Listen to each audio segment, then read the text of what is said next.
अब वहाँ पे क्या मिला है तो वहाँ पे पहाड़ियाँ हैं, उदयगिरी है, ललितगिरी है, रत्नागिरी में डायमंड ट्रायंगल है पूरा वहाँ पे। तो ऐसा नहीं है कि वहाँ पे पहली बार कुछ मिला है, वहाँ पे ऑलरेडी वहाँ पे पहले जो मोनेस्ट्री थी और उसमें बुद्ध की मूर्तियाँ मिल चुकी थी। आप देख सकते हैं, बुद्धा हैं, उनके अगल-बगल में जो मूर्तियाँ हैं, ठीक इसी तरह की मूर्ति आप देखें तिरुपति बालाजी में आपको मिलेगी या अन्य जो ब्राह्मण वाले जहाँ-जहाँ कब्ज़ा करके बैठे हैं, वहाँ पे मिलेगी। उन सबको कब्ज़ा करके या देवी-देवता बना के विष्णु है, ये है, वो है करके कब्ज़ा करके बैठे हुए हैं सब। तो अब सब लोगों को मैं बता रहा हूँ पूरे सम्राट अशोक के जो 84,000 स्तूप हैं, उनका सर्च अभियान शुरू करना पड़ेगा दोस्तों।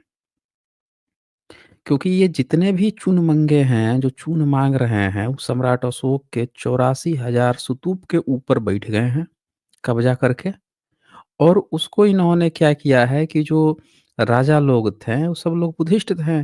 तो उन्हीं जगहों पे क्या किया कि उन लोगों ने अपना जीर्णोद्धार कराया, बोधिसत्वों की सब पर ये कपड़ा लहंगा सुनरी चुनरी साया ब्लाउज़ पहना दिए हैं सब, बैठ के पब्लिक वहीं पे जा रही है, चून माँग रहे हैं सब। कब्ज़ा कर लिया, अवैध कब्ज़ा।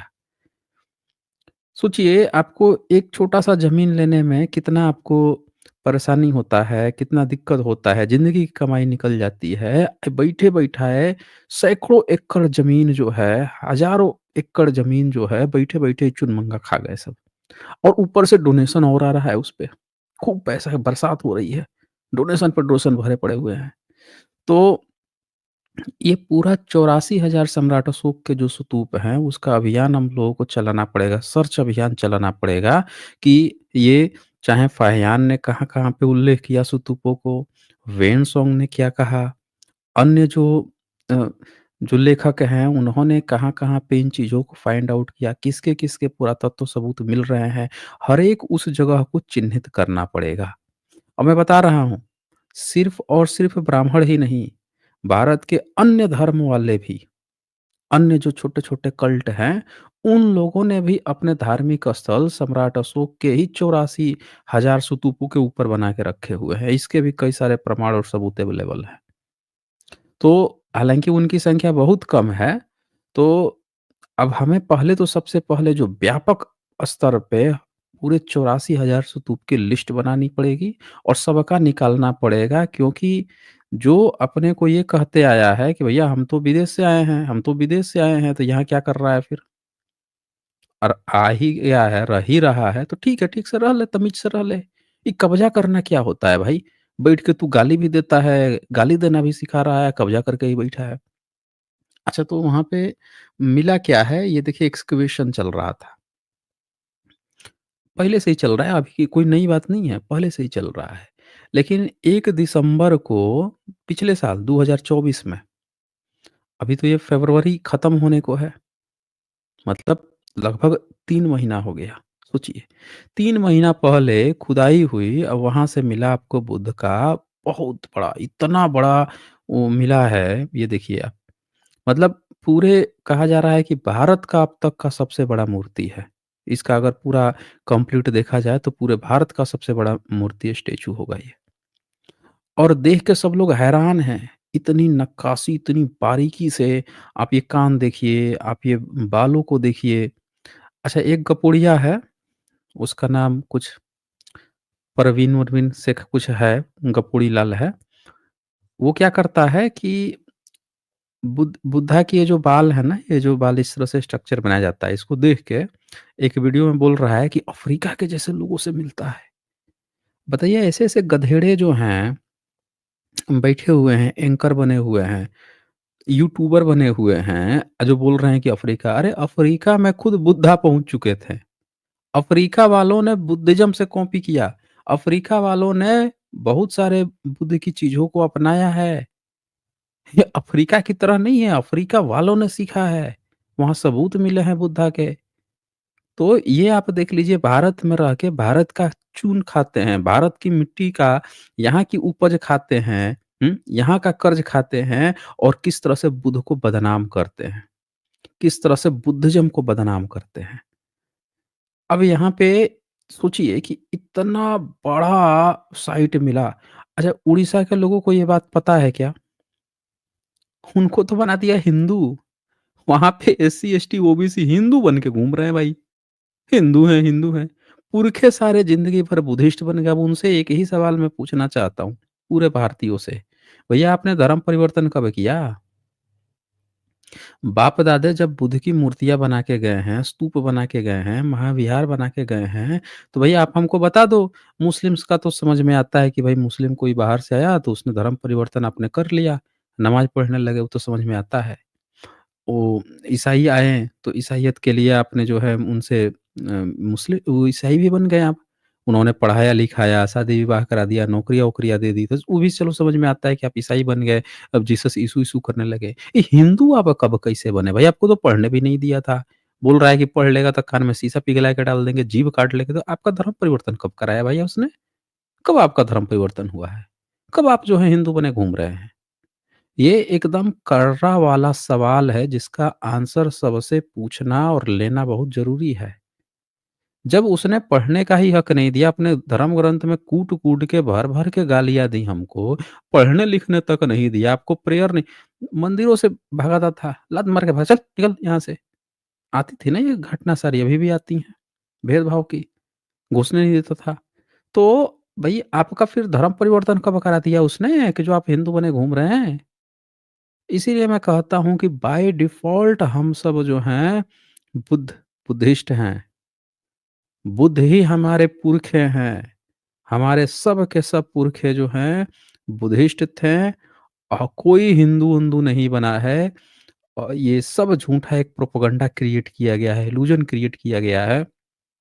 टीवी के माध्यम से, विज्ञापनों के माध्यम से इल्यूज़न क्रिएट करके कागज़ पे हिंदू बनाया जा रहा है। भई हमारा धर्म परिवर्तन हुआ ही नहीं, हम कैसे बन गए हिंदू? तो अब इसको अगर आपको यहाँ पे और भी कई सारी चीज़ें जैसे ये देखिए मनौती स्तूप मिला है। पूरा वहाँ पे आप देख सकते हैं ये मनौती स्तूप आप देख पा रहे हैं? सब लोग अपनी आँखों से देख लीजिए मनौती स्तूप। अभी जब ज्ञानवापी में जब खुदाई हो रहा था तो कह रहे थे सब कि पानी का जो टंकी है उसके भीतर ना शिवलिंग मिला है। ज़रा उसका शेप और यहाँ पे मनौती स्तूप जो है इसके ऊपर का जो ये स्क्वायर दिख रहा है उसको बस काट के हटा दीजिए। अब बता दीजिए कि वहाँ पे ये मिला था या वहाँ पे शिवलिंग मिला था? सोचिए आप खुद सोचिए। भई आप जानते हैं कि उड़ीसा में एक जगह है कलिंग, है ना? कहा जाता है कि सम्राट अशोक जो हैं, कलिंग ही से वार हुआ था, कलिंग वार। लेकिन आपको ये सब क्या बताता है? शिवलिंग। अरे लिंग शब्द पहले से था लेकिन कलिंग था।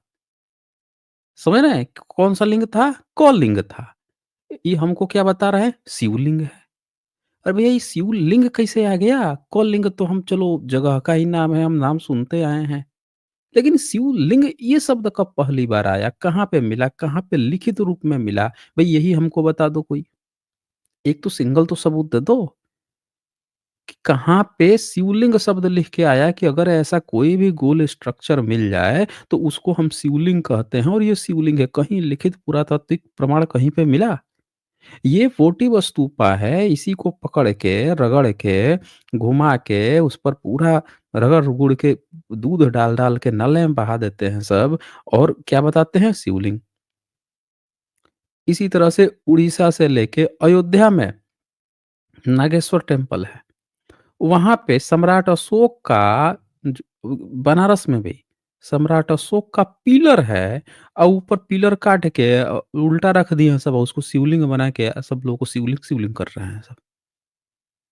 तो आप लोग अपनी आँखों से देख लीजिए कि ये पूरा वोटिव स्तूप मिला है वहाँ पे, पूरे वोटिव स्तूप मिले हैं और ये मैं आपको दिखा देता हूँ, इस पर कई सारे प्रिंट मीडिया क्योंकि जो एंकर वाली मीडिया है इनकी, मुँह से बोलने वाली मीडिया जो है, वो इनका मुँह नहीं खुलता, सारे ब्राह्मण उसमें भरे पड़े हैं, तो इनका मुँह ही नहीं खुलेगा। मैं क्या कहता हूँ कि जातिवाद इतना भयंकर कर्रा वाला इस देश में चल रहा है ना दोस्तों, इतना भयंकर जातिवाद है, आप देखिए महाबोधि महाविहार में स्ट्राइक चल रहा है, ब्राह्मणों ने अवैध कब्ज़ा कर रखा है। तो एक भी ब्राह्मण बोला उस पे मेन स्ट्रीम मीडिया का, गया एक बार भी इंटरव्यू देने, अपने पे चिल्ला के बोला एक बार भी, क्या है, क्या नहीं है? एक भी डिबेट हुआ? नहीं किया। ये क्या कहते हैं, ये जातिवाद है कि हमारा ब्राह्मण कितना भी धूर्त हो जाए, कितना भी धूर्तई कर ले, हमको उसके खिलाफ बोलना ही नहीं है। ये इनकी म्यूचुअल अंडरस्टैंडिंग है। अब आप ध्यान से देखिए इन सारे पैटर्न्स को, जहाँ-जहाँ, जितने-जितने जगह पर इन्होंने कब्ज़ा कर रखा है, वहाँ पे एक भी आपको ब्राह्मण जो है नहीं बोलते हुए मिलेगा। उसका विरोध करते हुए नहीं मिलेगा। अच्छा चलो, राइट विंग का तो समझ में आता है कि राइट विंग वाला तो चलो उसका तो ये काम ही है, हड़पना। उसका यही ना काम है कि नहीं बोलेगा इन सब मामलों पे।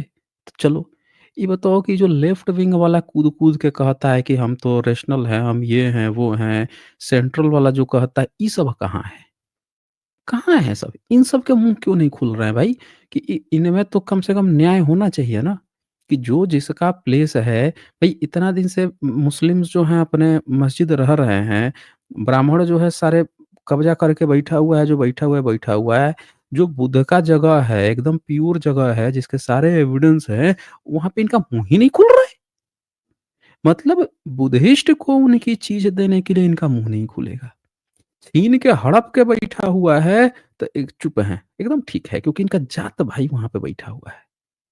समझ रहे हैं? ये कहते हैं ये जातिवाद इस देश में चल रहा है। वो जातिवाद कि सामने खाने नहीं दिया, बैठने नहीं दिया, ये सब बहुत महीन जातिवाद में घुस चुका है भई। जैसे-जैसे दुनिया आगे बढ़ रही है ना, तो जातिवाद जो है बहुत महीन लेवल पे चल रहा है। आपको एहसास नहीं होगा। वैसे ही जैसे पुराने जितने लोग थे उनको एहसास ही नहीं होता था कि सूरज उगता है कि डूबता है। कुछ बोलते थे कि पृथ्वी जो है गाय के सींग पे रहती है, तो गाय के पीठ पे रहती है, तो शेषनाग के फन पे रहती है। उनको पता ही नहीं चलता था। सूरज को ही घुमा देते थे रथ पे बैठा के। वही हाल इस समय जातिवाद चला, आपको दिखेगा नहीं, भयंकर कर्रा वाला जातिवाद। बताइए, उस महंत ब्राह्मण के लिए एक भी बंदा आपको बोलते हुए दिखा, एक भी ब्राह्मण? जो इतना एंकर चल रहा है, नहीं बोलेंगे। जातिवाद इनकी अपनी जाति का भाई है वो। कितना भी धूर्तता करके कब्ज़ा करके बैठा हो, इनके मुँह से एक शब्द, एक लफ़्ज़ नहीं निकलने वाला। इसीलिए मैं कहता हूँ बायकॉट कीजिए। इन तमाम मीडिया वालों का पूरी तरह से बायकॉट कर दीजिए। जिसने भी महाबोधि पे हक अधिकार के लिए नहीं बोला है, नहीं समर्थन दिया है, उन सब का पूरी तरह से बायकॉट कर दीजिए। समझ रहे हैं ना? उनको बिल्कुल भी हमें किसी भी हालत में उनको नहीं सपोर्ट करना है। बताइए इतने दिन से कब्ज़ा करके बैठे हैं। अब ये देख लीजिए ये वोटी वस्तुपा, क्या हम लोगों को स्कूल एजुकेशन सिस्टम में कभी पढ़ाया गया कि वोटी वस्तुपा क्या होता है? नहीं पढ़ाया। लेकिन आपको हर जगह मंदिर में शिवलिंग शिवलिंग खूब दिखाया गया, हर जगह शिवलिंग है खूब प्रचारित किया गया। वोटिव स्तूपा के बारे में नहीं बताया गया क्योंकि बचपन में जब आप बता दोगे कि इस तरह की आकृति वोटिव स्तूप होती है, बच्चा एजुकेशन में, क्योंकि ये तो ऐतिहासिक है, शिवलिंग काल्पनिक है। जो ऐतिहासिक है, वो इतिहास में इन्होंने नहीं डलवाया कि अगर बच्चा जान गया शुरू से ही कि इतिहास में तो वोटिव स्तूपा बनते थे, तो बच्चा को जब कोई दिखाएगा, कहेगा शिवलिंग है, तो बच्चा तड़ाक दे वहीं पे खींच के देगा। अबे! बेवकूफ़ समझ रखा है क्या हमको? हैं? वोटिव स्तूप हमको शिवलिंग बता रहा है। तो इन्होंने क्या किया है कि भारत का एक्चुअल जो हिस्ट्री था, उसको पूरा सिरे से गायब कर दिया। उसको दिखाया नहीं, पढ़ाया ही नहीं बच्चे को, कि बच्चा को हम कह देंगे शिवलिंग है, तो शिवलिंग ज़िंदगी भर समझेगा। वो ज़िंदगी भर शिवलिंग समझेगा। वोटिव स्तूप को भी कोई बोल देगा कि अच्छा, इसी तरह से इन्होंने अवलोकितेश्वर नहीं बताया, अब विष्णु हर जगह पढ़ा रहे हैं। आप शर्मा की जो किताब चलती है, जो सबसे फ़ेमस किताब है आर.एस. शर्मा की, रामशरण शर्मा की, वो क्या पढ़ाता है? वैष्णव का उदय, आर्यों का उदय, ऋग्वैदिक काल, शैव शैववाद, ये पढ़ाता है। लेकिन कभी इन्होंने पढ़ाया अवलोकितेश्वर बुद्ध, अवलोकितेश्वर बुद्ध, लोकेश्वर बुद्ध, तारा देवी, पढ़ाया? नहीं पढ़ाते ये सब। उस डिटेल्स में नहीं पढ़ाते हैं कि किस तरह से वज्रयान शाखा आई है, किस तरह से ये सारी चीज़ यहाँ पे लिखित इंस्क्रिप्शन मिल रहे हैं, जबकि कि ये वज्रयान की हैं सारी चीज़ें। तो इन्होंने क्या किया है, सारे ब्राह्मणों की अंडरस्टैंडिंग है कि हमको बुद्धिज़्म का इतिहास गायब करके उसका फैब्रिकेटेड ब्राह्मणीकरण ही पढ़ाना है, ताकि बच्चा देखे कि बुद्धिस्ट का समझे ब्राह्मण वाला। ये तो हमारे ब्राह्मण, ये तो हमारे शिवलिंग है भाई, ये हमारे शिवलिंग है, शिवलिंग मिल गया है जी। अच्छा, अच्छा, ये हमारे विष्णु हैं, ये हमारे शिव जी हैं। भले ही वो अवलोकितेश्वर की हो, भले ही वज्रपाणी हो। तो अब यहाँ पे हाल क्या हो गया है कि उड़ीसा में क्या हाल हुआ है दोस्तों, कि वहाँ पे ये जो वोटिव स्तूप है, वहाँ की जो पब्लिक है, वोटिव स्तूप उठा ले जाती है अपने घर में और ले जाके उसमें थोड़ा-सा मिट्टी रखती है, फिर तुलसी उस पे रख देती है, तुलसी का पौधा लगा देती है और फिर तुलसी माता की पूजा करती है। इन लोगों को ये नहीं पता कि वोटिव स्तूपा ही ऑलरेडी वो रिस्पेक्टेबल है, उसमें मिट्टी डाल के पौधा उगा के पौधा की पूजा-पाठ चल रहा है। ये चल रहा है, ये देखिए ये। ये आप यहाँ पे स्क्रीन पे देख सकते हैं कि ये एक बस्ती में एक कैमरामैन जाके लिया, फ़ोटो लिया और ये देखिए यहाँ पे एक वोटिव स्तूपा रखा हुआ है। ये चौकोर सा बना के इन्होंने रखा है। इसके ऊपर ये क्या करते हैं कि तुलसी मिट्टी रख देंगे, तुलसी का वो कर कर देंगे, इसका पूजा-पाठ चलता है। यहाँ बुद्ध भी आपको दिख रहे हैं वोटिव स्तूप में। अब इस पे जो है कई सारे मीडिया ने, जो प्रिंट मीडिया है, उन्होंने इस पर छापा है। द हिंदू ने भी एक अच्छा आर्टिकल छापा है, आप देख सकते हैं। अब ये ये यहाँ पे आप देख सकते हैं, the relics of Ratnagiri, the discovery of 1.4 metre tall Buddha head. सोचिए 1.4 मीटर, 1.4 मीटर आप समझ रहे हैं? 140 सेंटीमीटर का सिर्फ बुद्धा का हेड मिला है। जो बुद्ध का सर था, वही इतना लंबा चौड़ा है। आप यहाँ पे देख सकते हैं कि 1.4 मीटर, ये देखिए ये, देखिए कितना बड़ा, 1.4 मीटर इतना लंबा चौड़ा मिला है। बहुत अच्छा आर्टिकल द हिंदू ने लिखा है और इसको आप देख सकते हैं, द बुद्धा हेड देख सकते हैं, डिस्कवर्ड इन दिसंबर 2024, 3 महीना हो गया। In the largest ईवर found in the state, पूरे स्टेट में सबसे बड़ा अब तक का फाउंड किया गया है। The excavation at the site is likely to continue until the end of the March, after which it will be impossible due to the earth. Summer आ जाएगा तो गर्मी पड़ती है तो ये लोग छोड़ देते हैं, उस मार्च तक करेंगे। अब देखिए यहाँ पे बुद्धा मिल रहे हैं, वोटिव स्तूपा मिल रहे हैं, जो आजकल के जैसे सिलेंडर होते हैं उस तरह की चीजें मिल रही हैं। और यहाँ पे आप देख सकते हैं कि ये पहले भी मिल चुका था, मतलब वहाँ का जो मोनेस्ट्री था रत्नागिरी में, वहाँ पे ये चीज़ मिल चुका था ऑलरेडी। आप देख लीजिए, इनके हाथ में भी उसी तरह से कमल है और यही चीज़ें आप, ये लोग दिखा के कहेंगे विष्णु है, विष्णु है। यही चीज़ें दिखा के विष्णु है, विष्णु देखो कमल है, सब बुद्धिस्ट का है, टोटल शिल्पकला बुद्धिस्ट का है, ये सब कब्ज़ा कर कर के विष्णु है, ये वो करके बैठे हुए हैं, ये देख लीजिए। और ये जो मिला है इसको भी माना जा रहा है, हथेली पाम मिल गया है, उँगलियाँ मिली है, उससे पता चल रहा है कि वो भी भूमि स्पर्श मुद्रा में ही कहीं बैठे होंगे। तो ये आगे जो है यहाँ पे हिल्स ऑफ ज्वेल्स, जो रत्नागिरी है, रत्नों का गिरी, समझे ना, हिल्स ऑफ ज्वेल्स वो कहा गया है। तो वो रत्नागिरी, उदयगिरी और ललितगिरी, ये पूरा एक डायमंड ट्रायंगल बनाते हैं। इनका जो रेडियस है 10 किलोमीटर, यानी डायामीटर कितना हो जाएगा, 10 10 20 किलोमीटर के डायामीटर में पूरा। आप सोचिए कि ये रत्नागिरी, उदयगिरी और ललितगिरी का डायमंड ट्रायंगल है। सोचिए कितना बड़ा है, कितना विशाल है, पूरा बुद्धिस्ट है। और लोग जो हैं हिंदू बने, उनको हिंदू बना के घुमाया जा रहा है। ये सोचिए आज़ादी के बाद से सब कितना बड़ा घोटाला है कि सारे बुद्धिस्टों का कागज़ पे उनको हिंदू बना दिया गया, धर्म परिवर्तन कराया गया है हिंदू बोल-बोल के। पूरे सबके पुरखे बुद्धिस्ट थे, पूरे भारत में सबके पुरखे बुद्धिस्ट थे। इतिहास का इससे बड़ा धर्म परिवर्तन, अवैध धर्म परिवर्तन है जो हमको हिंदू बुलाया जा रहा है, बताया जा रहा है। संपूर्ण भारतीयों का अवैध वो धर्म परिवर्तन किया गया है। सब लोग बाय डिफ़ॉल्ट बुद्धिस्ट हैं। तो ये देख लीजिए, according to archaeology survey of India ASI, the historical significance of Ratnagiri came to light in 1906, 1906 में ही लाइट में आया था। When Manmohan Chakravarti, the sub divisional officer of Jaipur, first reported Buddhist relics from the heritage site. पहली बार उन्होंने मनमोहन चक्रवर्ती ने रिपोर्ट किया था 1906 में। लाट लेटर इन 1927, 1927 में आरपी चंदा, archaeological section superintendent at the Indian museum Kolkata, visited eight the site part of the exploration of Orissa heritage. और फिर 1927 में ये जाते हैं आरपी चंद्रा।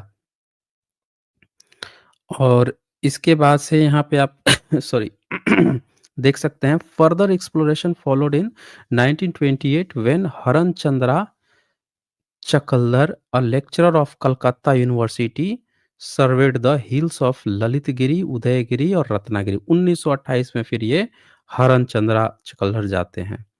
फिर यहाँ पे आप देखेंगे systematic excavation 1958 to 1961 supervised by Devala Mitra, इनके अंडर में होता है।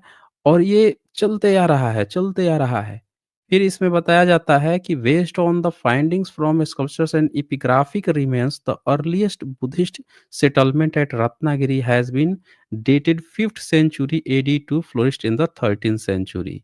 अब ये बताया जा रहा है कि 5वीं सदी से 13वीं सदी तक ये जो रत्नागिरी का जगह है, ये बुद्धिस्ट साइट मतलब काफ़ी डेवलप बनाया गया।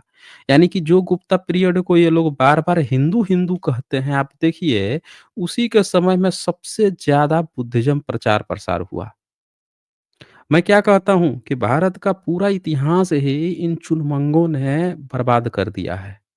जिसको ये हिंदू बोलेगा उसी समय में आप देखिए नालंदा विश्वविद्यालय सबसे ज़्यादा व्यापक रूप में फैलाव होता है।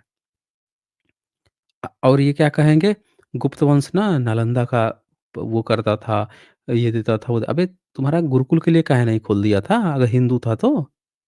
तो आप देख लीजिए सारे सबूत मिलते हैं कि जितने भी चीज़ें एस्टेब्लिश बढ़ रही हैं, मतलब पहले से बुद्धिस्ट साइट था वो, लेकिन होता क्या है ना कि 5वीं-6ठी सदी में ना कलाकृतियाँ और व्यापक रूप से बनाई जाने लगती है, उसका जीर्णोद्धार किया जाता है।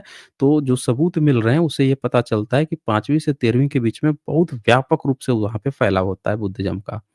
फिर इसके बाद से ये बोलते हैं कि आगे जो है जो वहाँ के इंस्क्रिप्शंस मिले हैं, उन इंस्क्रिप्शन एविडेंस से, पुरातत्व से, एक copper plate charter of Somavanshi king Karna unearthed during excavation confirmed that it was once a major center of Vajrayana यानी तांत्रिक बुद्धिज्म, यानी वज्रयान का ही सबसे बड़ा सेंटर था।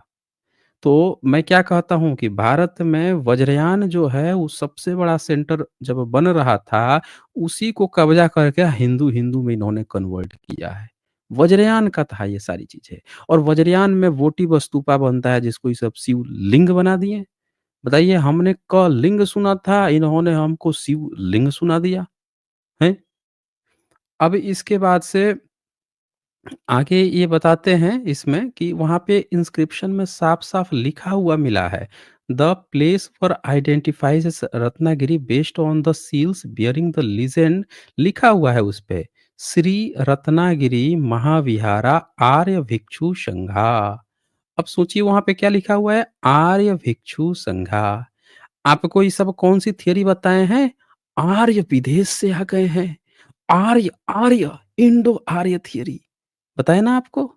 बताइए, बुद्धिज़्म में आर्य शब्द ऑलरेडी होता है। बुद्ध के 4 आर्य सत्य, अर्य सत्य, आर्य सत्य। इसी तरह से आर्य भिक्षु संघ, आर्य का मतलब क्या होता है, कोई नस्लवादी, जातिवादी नहीं है, गुणवाचक शब्द है, प्रधानता की बात कह रहा है, अच्छा अच्छों में अच्छा की बात कह रहा है, वो है। इन्होंने उसको कैसे प्रस्तुत किया? जाति सूचक रूप से, कि आर्य कोई नस्ल थी, कोई जाति थी, अब बाहर से आ गई। फिर क्या कह रहे हैं? मैं क्या कहता हूँ, भारत में जो सबसे बड़ा जातिवादी है, जो अपने जातियों के गुनाह करने पर भी उनके सपोर्ट में खड़ा हो जाता है, कोई भी भारत का नहीं है, ये सब विदेशी हैं सब। जो जातियाँ जब पता चल जाए कि बलात्कारी है, धूर्त है, उसके सपोर्ट में खड़ी होती है, वो एक भी जाति भारत की नहीं है। क्योंकि बुद्धिज़्म में जो बुद्धिस्ट लोग हैं, उनके यहाँ ये अभी भी ट्रेंड देखा जाता है कि अगर अपने में कोई गलती करता है, उसके सपोर्ट में कोई नहीं जाएगा। ये पहचान है भारत की। तो जितने भी जातिवादी हैं, जो जातीय नस्लीय रूप से हैं, उनके अंदर ये टेंडेंसी पाई जाती है कि उनके यहाँ बुरा से बुरा भी करेगा, तो भी उसके सपोर्ट में खड़े हो जाएँगे। हमारा जाति वाला है, वो नस्लीय पहचान है, वही नस्लीय विदेशी हैं सब, ये याद रखिएगा। तो यहाँ पे आर्य जो है गुणवाचक शब्द है, जातीय सूचक नहीं है, लेकिन ये सब जो है हर चीज़ का गलत मतलब निकाल दे। इसी तरह से बमन जो है गुणवाचक शब्द है, उसको जाति सूचक ब्राह्मण बना लिए सब। सुने? क्या बना लिए? जाति सूचक ब्राह्मण बना लिए। तो ये सारी चीज़ें आपको यहाँ पे देखने को मिलती है। फिर आगे जो है इसमें पॉइंट्स हैं, बहुत सारे पॉइंट्स इन्होंने दिए हैं। अच्छा लेख लिखा है, हिंदू ने पहली बार ये थोड़ा-सा काम किया है कि उसने लिखने का काम किया है। फिर देखिए स्मॉलर वोटिव्स, यहाँ पे वोटिव्स जो मिल रहे हैं, ये देखिए the excavation has uncovered 3 sculpted heads of varying size a monolithic elephant sculpture। आप जानते हैं कि मोनोलिथिक एलिफेंट जो होता है वो बुद्धिज्म का पहचान है, सबको पता है। Hundreds of votive stupa ranging from simple to highly ornamented brick and stone masonry structures have also been discovered during the excavation। अब इसी तरह से स्मॉलर वोटिव मिले हैं, स्टोन कार्व्ड पीसेस डिपिक्टिंग डिवाइनिटीज़। अब ये सारी चीज़ें आप देखेंगे, मैं एक पॉइंट और आपको दिखाता हूँ, पिक्चर दिखा देता हूँ आपको, शायद मैंने पहले आपको दिखाया भी था। ये देखिए ये वोटिव स्तूपा है। ये देखिए, इनकी क्या ख़ास होती है बात होती है कि इसमें ना कभी-कभी बीच में बुध भी बने होते हैं, कहीं-कहीं पे नहीं भी बने होते हैं। गोल ही रहेगा, कहीं-कहीं पे छोटा-सा बीच में बुध भी बने रहेंगे। सब देख लीजिए, ये सारी चीज़ें इस तरह से मिली हैं, पूरा का पूरा। फिर इसी में आपको ये चीज़ दिखाया गया है कि गाँव वाले जो हैं, वो क्या किए हैं कि अगल-बगल के लोग जो हैं, वहाँ का ईंट और पत्थर उठा के ले जाके अपना घर बनवा लिए हैं, हर जगह किए हैं। यहाँ देखिए सब दिखाता है कि Marichi, a popular goddess of Buddhism, ठीक है ना? फिर ऊपर आप देखेंगे तो रत्नसंभावा, वज्रयाना ट्रेडिशन में Ratnasambhava one of the 5 meditating Buddha, Akshobhya, another wisdom Buddha, Amitabha, one of the most widely worshipped Buddhist figures of Mahayana Buddhism. ये देखिए ये सब लोग जो हैं बहुत ज़्यादा फेमस है महायान बुद्धिज्म में। Tara, a female Buddha who is consort of the Amoghasiddhi Buddha. फिर यहाँ पे Marichi, a popular goddess of Buddhism, Padmapani, वही पद्मपानी जिसको कि ये लोग शिव बना के पूजते हैं, और तारा और मारीची जिनको ये दुर्गा काली बना के पूजते हैं, सब बुद्धिज्म का है, लिखा हुआ है। पद्मपानी, अ बोधिसत्व एंड चुंडा जिसको ये चंडी कहते हैं, ये चुंडा जो है बुद्धिज्म का है, सब लोग देख सकते हैं Chunda. The smith who gave Gautam Buddha his last meal. और ये चुंडा जो है वो है मतलब चुंडा एक देवी भी हैं, इसमें गॉडेस भी हैं, लेकिन यहाँ पे ये जो चुंडा इसने लिख रखा है कि ये वो लोहार था जिसने आखिरी मील दी थी बुद्धा को, जिसके बाद से बुद्धा का महापरिनिर्वाण हुआ था। वह यहाँ पे इन्होंने ये लिखने का प्रयास किया है। फिर आगे आप यहाँ पे देख सकते हैं कि ये और भी बहुत सारी डिटेल्स में इन्होंने दिखाया है, क्या-क्या चीज़ें हैं। प्रॉब्लम्स ऑफ प्लेंटी, अब इसमें ये वही चीज़ दिखाते हैं। देखिए, कहते हैं कि some votive stupa now served as bases for tulsi plants used in daily worship. क्या किए हैं सब ले जाके वोटिव स्तूपा में तुलसी प्लांट डाल दिए हैं सब बेस में तुलसी की पूजा कर रहे हैं। While bricks and stones from ancient structures have been integrated into houses. और वहाँ के जो ब्रिक्स हैं, जो स्टोन्स हैं, उनसे अपना घर चुनवा लिए, बना लिए हैं सब। जबकि वहाँ के जो एक्सपर्ट्स हैं वो बता रहे हैं कि इतना बेहतरीन ईंट किसने डिज़ाइन किया था, बुद्धिस्ट कितना ज़बरदस्त जो है कारीगर रहे थे कि उनकी जो ईंटें थीं, उनके जो उन्होंने उस समय जो बनाया, वो आज से 1500 साल बाद भी वो ईंटें बरकरार है, खराब नहीं हुई हैं। इससे पता चलता है कि बुद्धिज़्म की शिल्पकला कितनी स्ट्रॉन्ग थी। तो ये मैंने आप लोगों को एक हल्का-सा यहाँ पे वो जो उदयगिरी है उसको बताने की कोशिश की है कि ये उदयगिरी रत्नागिरी जो उड़ीसा में है, वहाँ का हमने दिखाया जो एक्सकवेशन है, वहाँ पे क्या चीज़ें मिल रही हैं और ये चीज़ें आपको कहीं भी डिबेट में ये सब नहीं चलाएँगे। पूरा चुनमंगा गैंग जो है ये आपको नहीं दिखाने वाला है। ना इस पे डिबेट चलाएगा कि भाई जब राम, राम कर रहे हो, कृष्ण, कृष्ण, शिव, शिव कर रहे हो, लेकिन सबूत काहे बुध के ही निकल रहे हैं। आपने डिबेट सुना है इस पे? नहीं मिलेगा आपको। मैं क्या कहता हूँ कि ब्राह्मणों की टीवी, ब्राह्मण जहाँ एंकर है वो बायकॉट कीजिए। वो हमारी चीज़ें, भारत का सही इतिहास, भारत की चीज़ें जो जिस पर डिस्कशन करना चाहिए वो कर ही नहीं रहा है। वो अपने एक अलग प्रोपेगेंडा छेड़ रहा है, जहाँ-जहाँ उसकी पोल खुलती है। आप सोच रहे होंगे कि अज्ञानता की कमी है, तो पढ़ लिख